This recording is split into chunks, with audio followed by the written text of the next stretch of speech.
Bien-aimés frères et sœurs en Jésus, la grâce, la paix et la miséricorde nous sont données de la part de Dieu le Père et de Jésus-Christ, son Fils, notre Sauveur. Amen. Pour notre méditation de ce jour, nous allons lire dans le livre de Matthieu au chapitre 2, le verset 13.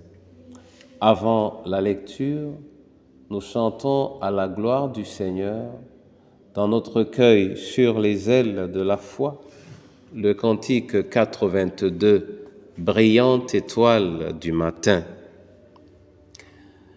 Brillante étoile du matin, que fait lever l'amour divin, pure et sainte lumière.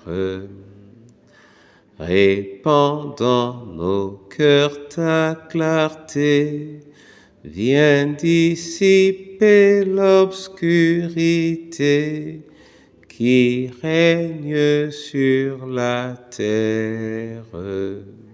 Seigneur, Sauveur, Fils du Père, ta lumière salutaire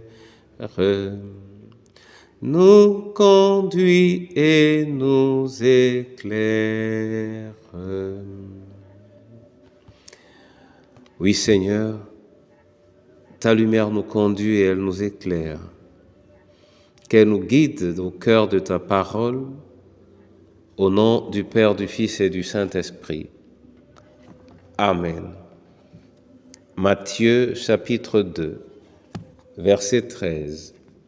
Là, il est écrit: « Lorsqu'ils furent partis, voici un ange du Seigneur apparut en songe à Joseph et dit, « Lève-toi, prends le petit enfant et sa mère, fuis en Égypte et reste-y jusqu'à ce que je te parle, car Hérode cherchera le petit enfant pour le faire périr. » Amen. Bien-aimés en Jésus, ceci est un entretien entre Dieu et Joseph lorsque Hérode a conçu, a fomenté le plan de tuer Jésus parce que les mages n'étaient pas revenus l'informer du lieu où le petit enfant se trouvait. Ce qui se déploie ici, ce qui se déroule ici, nous montre que le malin conçoit ses projets méchants en utilisant tous les arguments qui sont les siens, mais que Dieu également agit. Le monde est ce qu'il est, mais Dieu est vivant.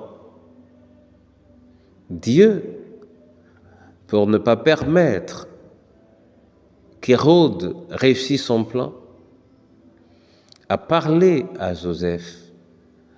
Il s'est révélé à Joseph. Il est apparu à Joseph en songe et lui a dit « Lève-toi » et il a informé du danger. Et cette parole nous dit d'ailleurs avant la fin du verset que le Seigneur lui a dit « Reste-y » c'est-à-dire en Égypte, jusqu'à ce que je te parle. Donc le Seigneur lui parle pour qu'il aille se réfugier en Égypte, mais il lui parlera encore pour qu'il en sorte. Mon frère, ma sœur, le Seigneur peut te parler de la même manière. Et ce qu'il attend de toi, ce qu'il attend de moi, c'est que quand il a parlé, que l'obéissance soit notre partage. Alors il parlera encore, parce que c'est lui qui veille sur nous, c'est lui qui veille sur toi, c'est lui qui veille sur moi. Écoutons-le. Amen. Éternel Dieu, je veux te bénir et te rendre grâce pour cette parole qui nous indique que ton regard est sur nous et que tu nous parles lorsque tu veux nous venir en aide ou lorsque tu veux nous informer.